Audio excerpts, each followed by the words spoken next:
Y'all know I'm giving all praises to God. I'm giving God all the glory. This was his season. They had to have his hands on our team. I just honestly believe from day one, we had Bishop Monty Campbell, we had Pastor Stephen Brown, we have me praying for the team, having the players pray. It's been a great season because we're so grounded and we're so humbled by the fact that we know where our power comes from and that what's over our team. So I'm thankful for that. Tonight's game is just a result of just staying together, staying close, and keeping our faith.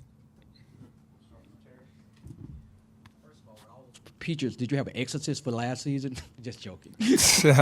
Hey, man, with what you went through and the team went through last year, how much sweeter is this? Somebody hit the light behind you. How much sweeter is this game, this championship in this season? Obviously, it's sweet because of what happened last year. You know, when you can come back the following year, you fall down and you can get back up.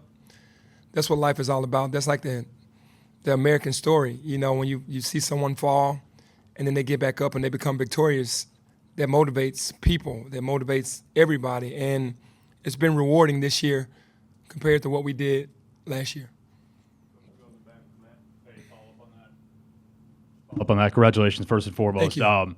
You said multiple times up there what a difference a year makes. To kind of follow up on that, just the journey that you and the program have been on, obviously the way last year ended and some turnover and a brand new roster, to kind of see all that through and have these guys stick together the way they did and do something that you've never done before and the program has never done before in this conference. I mean, just how do you sum up that journey over the last year or so? It is gratifying. That's how I sum it up. It is like, it's special. You know, obviously, we hit the ground running last year with that group. Caleb Mills gets hurt at Tulsa. It just gets a little rocky, and then it just went, at the bottom fell out. And there was nothing that I could do about it but just withstand the storm.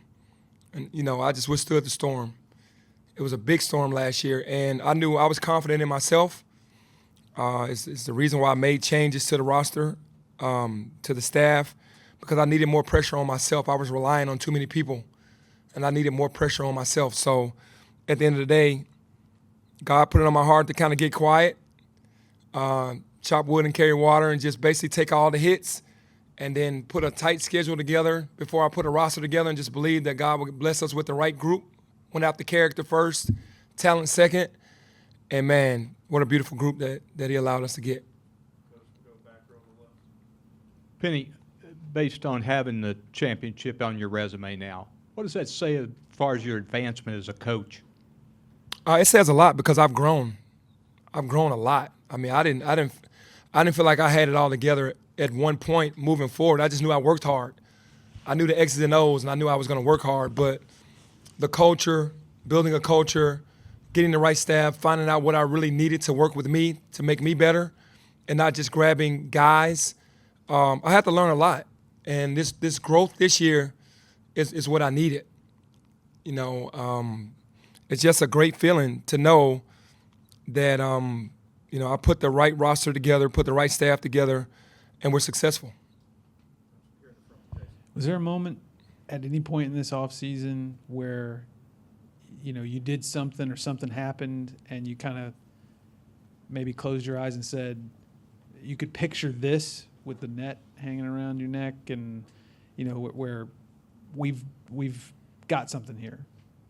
Was there a moment in the offseason where you're like, okay, we got something here, we can do some special things? I can't really say that I saw that in the summer.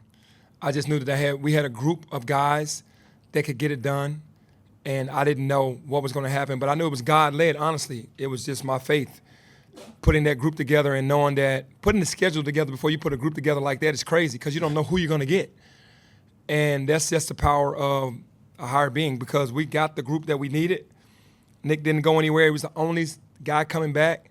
And then to build a full team around that with the schedule so hard and to be able to outlast the schedule, beat the schedule.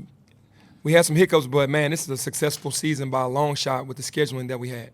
And then you kind of put out a call earlier this week to the fans to let PJ know. Mm-hmm. What did you think when you heard I loved every minute of it because that's how you want to feel as a player. Because we all understand that teams are going to be calling him. They're probably calling him now. And it's so enticing, right? Dangling that carrot, like, okay, you could come here and be even bigger than you were at Memphis, but how could you get bigger than, first team All-American? That's what I think he is. I think he's MVP of the league. So at the end of the day, he'll have to make decisions, but for the fans to do that, that makes me proud to be from Memphis because that's what we want. That's who we are. Coach, how do you take a lot of the momentum, the emotions of this week and take it into the conference tournament now? I think you take the momentum because it's a feeling you don't want to lose. We're the favorite. We got the favorable time on next Friday. Every game is going to be hard. We played every team at least once. We know who they are. They know who we are.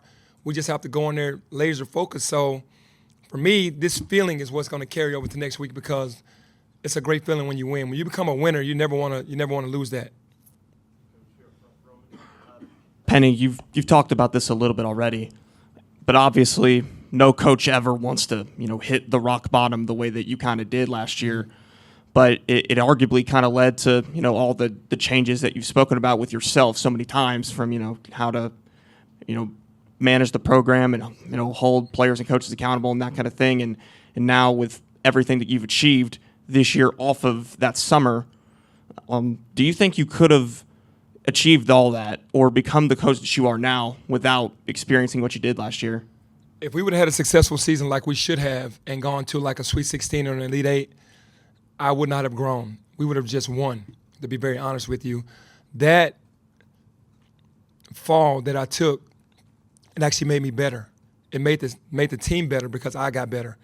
And it would have just been a great run. It wouldn't have been with substance. So this year, every win has been with substance because I'm fully aware of what's going on at all times, holding people accountable, being present in every moment on the court and off the court with the guys. I would not have grown as much as I've grown without that failure. And with that, and now that you've won the outright AAC title, there's no discussion or argument anymore. You're the outright champs, and plus with everything else you've done, would you be, I guess, like insulted or offended? I know you're not really into the individual accolades or whatever, but would you be insulted or offended if you didn't get the Coach of the Year at this point? I wouldn't be.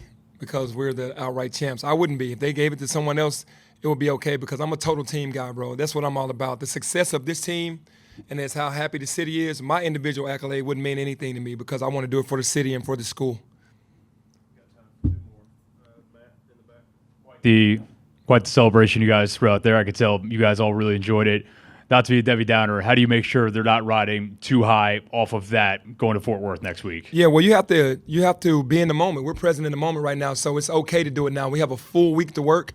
Let's enjoy all the work because that we had all year because you have to win every game.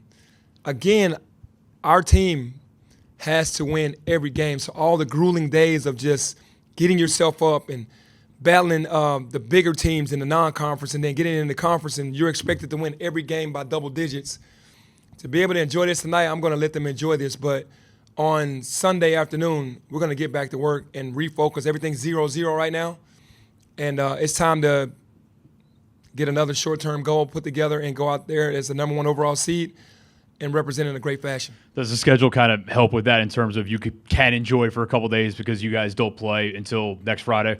Yeah, because we just had a hard schedule. We went to UAB last Sunday, played in UTSA Tuesday, and then played today. That's very hard, right? And then now we get a full week off of just not relaxation, but to be able to just recover and then mentally get ourselves prepared and physically as well. Penny, this is the first time you had everybody on campus except for one person in June. You've mentioned that in prior preseasons.